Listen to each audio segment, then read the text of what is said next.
Kami menangani kasus-kasus yang berhubungan antara Islam dan Kristen. Contoh, banyak kan orang yang suka menghina, melecehkan, menghujat Islam, Nabi Muhammad dan Al-Quran. Nah, inilah problemnya Pak Ustadz. Islam selalu merasa dinista ketika Muhammad dibahas. Sebagaimana Anda bergerak di bidang konsultan membahas iman Islam dan Kristen, bebas menggunakan data Alkitab untuk menggugat ketuhanan Yesus, tentu sebaliknya kami pun menggugat kenabian Muhammad yang diimani umat Islam sebagai nabi penyempurna. Lalu kenapa dianggap sebagai penghujatan? Hujatan apa memang baperan? Contoh, misalkan kami bilang bahwa Muhammad suka dikerumunin jin. Tapi anehnya, banyak umat Islam yang justru malah panik dan merasa bahwa ini telah menghina Nabi. Padahal Al-Quran sendiri telah mencatat hal ini, Quran Surat Al-Jin ayat 19 contohnya.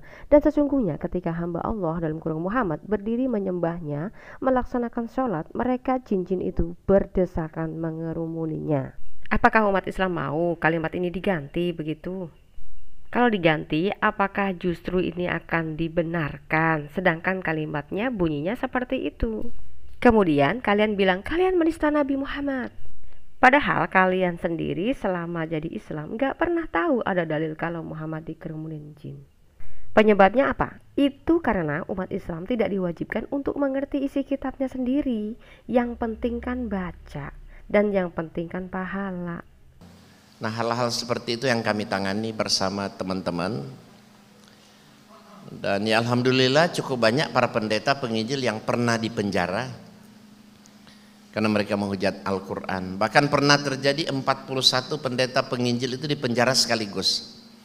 Di mana? Dekat sini malah, Kota Batu Malang.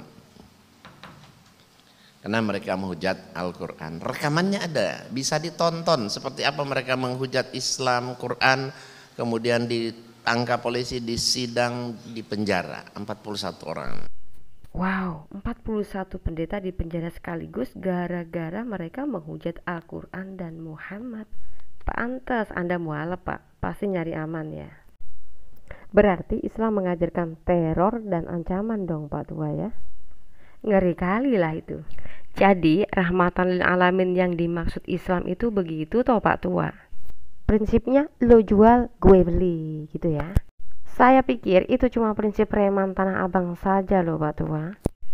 Ternyata agama Anda mengajarkan seperti itu prinsipnya.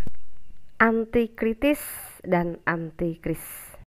Anda punya gelar doktor ya sebagai pakar kristologi, harusnya dibekali juga dong jamaahnya untuk mengetahui akhlak Nabi Anda dengan menggunakan data Pak Tua.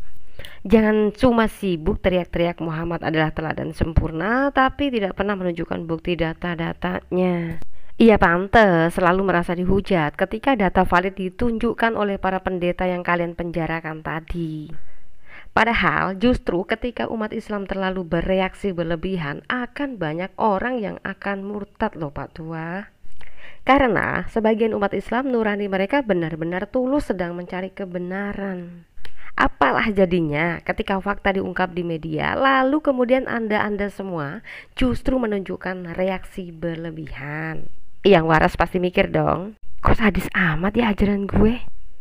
Kok gini ya ternyata nabi gue? Ini satu kasus yang sangat besar, cuma tidak diekspos karena sangat berbau sara. Oh jadi begitu, banyak pendeta yang difitnah menista Islam dan dipenjara, tapi kemudian tidak diekspos. Oh gitu ya Pak Tua. Malu punya agama yang otoriter apa gimana? Kalau nggak diekspos, biar orang terus menganggap bahwa ajaran Islam tetap dianggap indah saja gitu ya Pak. Bangga ya jadi mayoritas yang hobinya membungkam minoritas Pak? Banggakah Anda punya agama yang maunya menang sendiri begitu Pak? Wah beneran nih kata Yesus ya. Matius 10 ayat 16, lihat aku mengutus kamu seperti domba ke tengah-tengah serigala, sebab itu hendaklah kamu cerdik seperti ular dan tulus seperti merpati. Siapa yang jadi serigala dan siapa yang jadi domba, dan ketahuan kan mana yang ganas. Kita baca juga di Yeskiel 22 ayat 27. Pemuka-pemukanya di tengah-tengahnya adalah seperti serigala-serigala yang menerkam mangsanya dalam kehausan akan darah, yang membinasakan orang-orang untuk menguntungkan diri sendiri secara haram. Ayat 28-nya, dan nabi-nabinya mengoles mereka dengan kapur dan melihat penglihatan yang menipu dan memberi tenungan bohong bagi mereka. Nabi-nabi itu berkata, beginilah firman Tuhan Allah, tetapi Tuhan tidak berfirman. Padahal yang diterimanya bukan firman Tuhan Allah, tapi wajib dipercayainya dan tidak boleh mempertanyakannya, alias imani saja. Keahlian saya sebenarnya di bidang itu, lebih spesialisasi di bidang itu. Bagaimana cara cepat melunturkan iman orang Kristen agar supaya mereka tertarik mau masuk Islam. Itu saya ajari, ya. Saya ajari di mana-mana. Cukup 2 hari ikut pelatihan saya. Insya Allah kita bisa mengalahkan pendeta misionaris penginjil kapanpun, siapapun, dan dimanapun. Oh, ternyata Pak Tua ini ahli mengislamkan para misionaris toh. Wah, sayang sekali Bapak sudah meninggal sih ya. Penerus almarhum masih ada nggak ya? Dan ternyata ada tips praktis untuk cepat melunturkan iman Kristen. Boleh asal Bapak sanggup menjawab semua pertanyaan Kristen tentang Al-Quran dan sejarahnya ya Pak ya. Jangan baperan tapi. Jangan pula merasa dihujat ketika banyak ditanya soal nabimu dan Al-Quran. Yang namanya ahli mengislamkan Kristen, syaratnya Islam jangan baperan dong. Pak Tua harus berani pakai jurus jujur dan bukan jurus lidah menjulur ya. Bisa tidak? Jangan main jeblosin orang masuk penjara dong, kalau memang Anda ahlinya. Dan kira-kira Bapak mengislamkan misionaris pakai Alkitab atau Al-Quran ya? Kalau mengislamkan Kristen modal Alkitab, berarti orang Kristennya yang nggak pernah baca Alkitab, Pak. Masa mau meneladani Muhammad sebagai nabi sempurna kok dari Alkitab?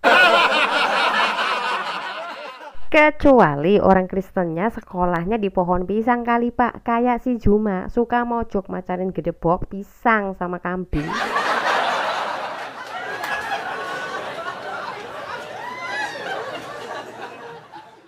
Coba kalau saya yang mau diislamkan sama Pak Tua, saya paksa Bapak harus menunjukkan bukti data akhlak nabimu yang mana begitu. Coba via StreamYard di channel saya Pak, dakwahnya lumayan loh Pak, ribuan orang yang menonton sekaligus, siapa tahu bisa mualaf semuanya Pak. Biar secara langsung bisa disaksikan ribuan umat bagaimana trik sulapnya Pak Moko Ginta yang sudah diajarkan pada penerusnya.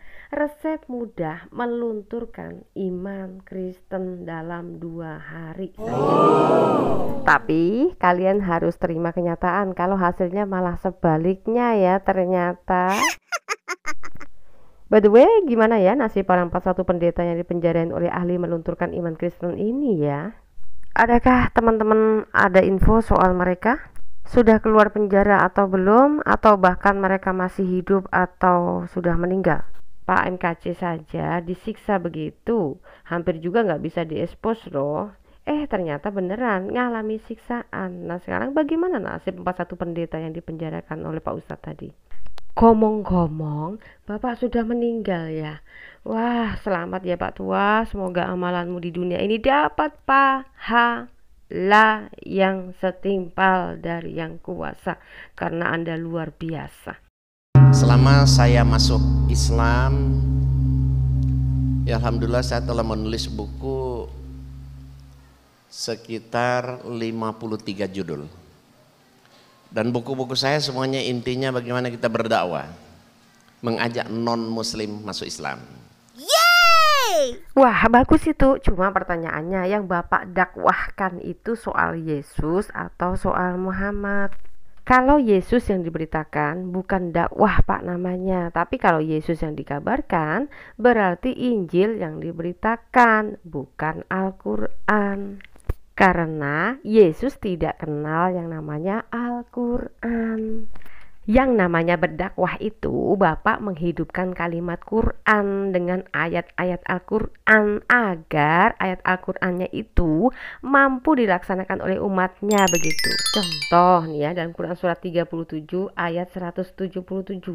Maka apabila dalam kurung siksaan itu turun di halaman mereka, maka sangat buruklah pagi hari bagi orang-orang yang diperingatkan itu. Nah, Bapak coba periksa deh dalam hadis maupun dalam asbabun nuzulnya, kenapa ayat ini bisa turun. Bukan malah pakai kitab orang melulu. Ya kapan dong dakwahnya? Orang yang ahlinya melunturkan iman Kristen itu harus bisa menguasai dari dua sisi kita, Pak ya. Payah kali lah kalau misalnya hanya taunya cuma isi Alkitab doang, nggak bisa move on dong. Dan juga ada CD, DVD debat saya dengan berbagai pendeta. Terakhir saya mendebat pendeta mantan ustadz, ya, ustadz benaran, lulusan Universitas Muhammadiyah lagi, coba di Solo, Surakarta, murtad jadi pendeta.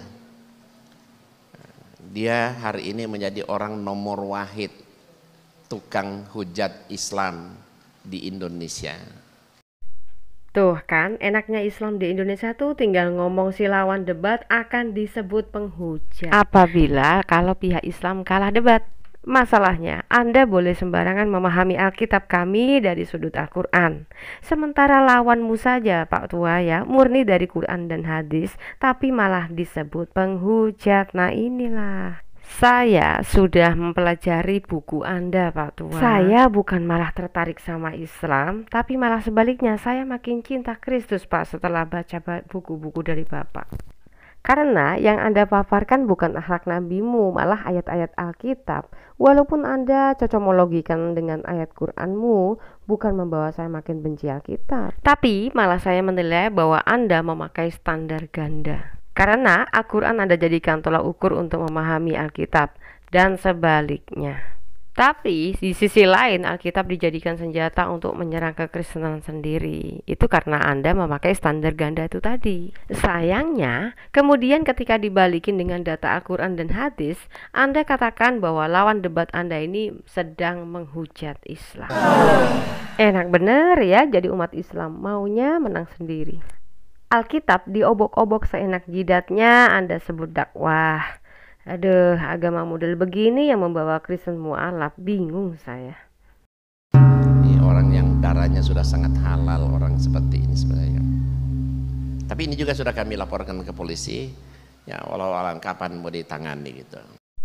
Wow, serius nih Pak. Jadi kalau Bapak kalah debat, si lawan akan disebut penghujat ya. Dan si lawan debat akan disebut halal darahnya. Kalau kalah debat, lantas menghalalkan darah orang yang Anda ajak debat, artinya ayat Al-Quran ini tak butuh tafsir lagi ya. Nah, turun lagi nih wahyu Allahnya. Tetapi jika mereka berhenti, maka sungguh Allah Maha Pengampun, Maha Penyayang. Dalam Quran Surat Al-Baqarah ayat 192. Wah, ini pembungkaman namanya Pak Ustadz. Quran Surat At-Taubah ayat 29. Perangilah orang-orang yang tidak beriman kepada Allah dan hari kemudian, mereka yang tidak mengharamkan apa yang telah diharamkan Allah dan Rasulnya, dan mereka yang tidak beragama dengan agama yang benar, agama Allah yang telah diberikan kitab, hingga mereka membayar jizyah atau pajak dengan patuh, sedang mereka dalam keadaan tunduk, bukan dalam keadaan yang menang, dalam keadaan tunduk dan lemah. Wah, kalau ini sih namanya pemaksaan, Pak, namanya. Quran Surat At-Taubah ayat 12. Dan jika mereka melanggar sumpah setelah ada perjanjian dan mencerca agamamu, maka perangilah mereka pemimpin-pemimpin kafir itu. Nah, inilah ajaran si Moko Ginta dan kawan-kawan sesuai isi Al-Quran. Orang yang mencerca agama Islam harus diperangi. 41 pendeta yang dipenjara, tambah lagi 1 MKC dan calon buruannya dan Saifuddin Ibrahim adalah bukti bahwa Islam diajarkan untuk memerangi manusia. Dalam hadis riwayat Bukhari 24, ini yang tadi mengarah kepada Al-Quran tadi ya, bahwa Rasulullah SAW telah bersabda, aku diperintahkan untuk memerangi manusia hingga mereka bersaksi tidak ada ilah kecuali Allah dan bersaksi bahwa sesungguhnya Muhammad adalah utusan Allah, menegakkan sholat, menunaikan zakat.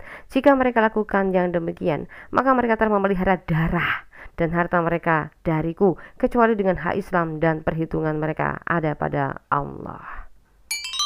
Quran Surat At-Taubah ayat 73. Wahai Nabi, berjihadlah melawan orang-orang kafir dan orang-orang munafik dan bersikap keraslah terhadap mereka.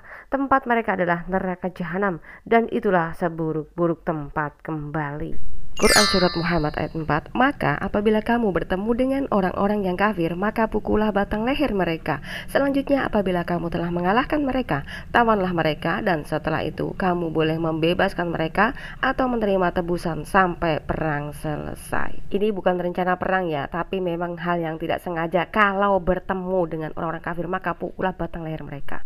Moko Ginta bilang, itu di medan perang. Perhatikan kalimatnya sekali lagi ya. Maka apabila kamu bertemu dengan orang-orang yang kafir, maka pukullah batang leher mereka. Kemudian ini dianggap sebagai suatu peperangan. Ia lagi ketemu tiba-tiba diperangi, ya melawan lah. Pas lagi ngelawan ya jelas kalah, orang mereka nggak bawa senjata. Kalau nabinya saja diutus hanya untuk memerangi manusia, gimana nggak perang, Pak? Iya kalah dong, ujuk-ujuk ketemu orang kafir tiba-tiba diserang. Kira-kira peralatan apa yang mereka pakai oleh penduduk Khaybar ketika diserang? Mari kita lihat datanya dalam hadis Sahih Bukhari 575. Anas bin Malik berkata, maka pada suatu hari kami keluar untuk menyerbu perkampungan Khaybar. Kami lantas menunggu hingga malam hari. Ketika datang waktu pagi dan beliau tidak mendengar suara azan, maka beliau menaiki tunggangannya sementara aku membonceng di belakang Abu Talhah.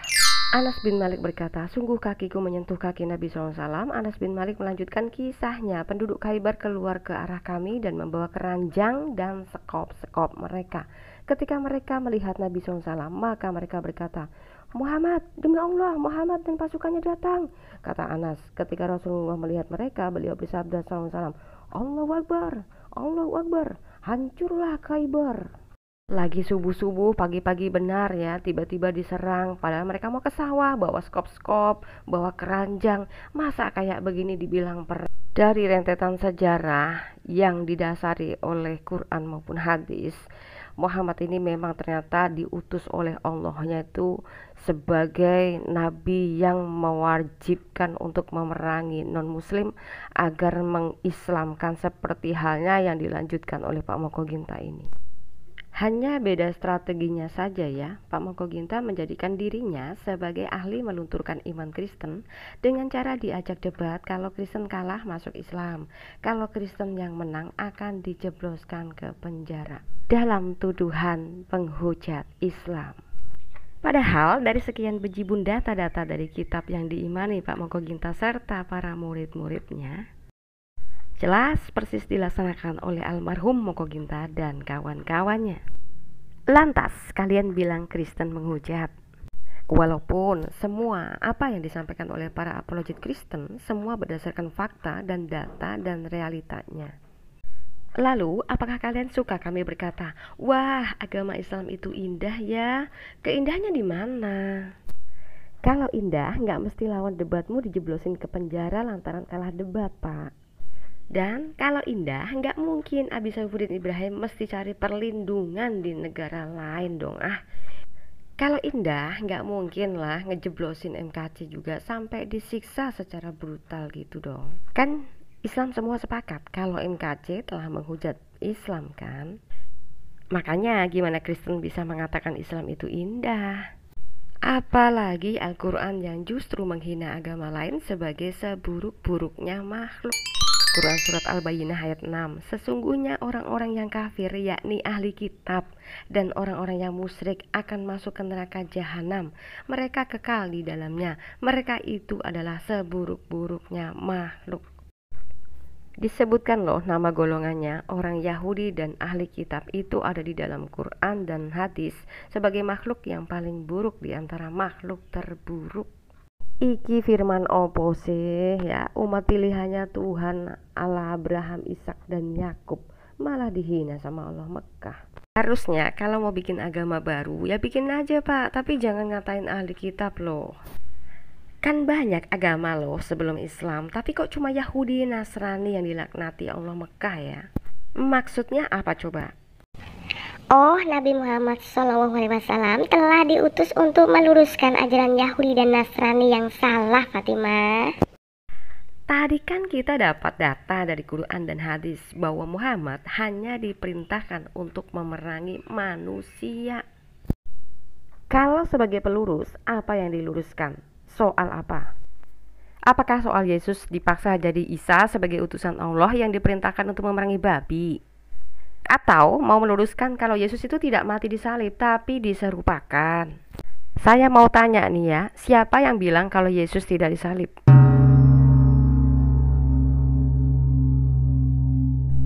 Apakah makhluk yang menceritakan ini saksi mata sejarah bangsa Israel? Kalau sebagai saksi sejarah bangsa Israel, kenapa nabinya dari Arab? Nggak salah tuh. Masa sejarahnya di bangsa Israel, tiap proses pelurusannya di bangsa Arab? Ini aneh sekali. Ditambah lagi sejarah para nabi Israel yang terlanjur ribuan tahun sudah terjadi, tiba-tiba berubah ceritanya oleh orang Arab yang ada di abad 7 Masehi. Nah, jika begitu, siapa seharusnya yang memiliki gelar si penista dan si penghujat kitab suci yang sebenarnya? Silahkan direnungkan.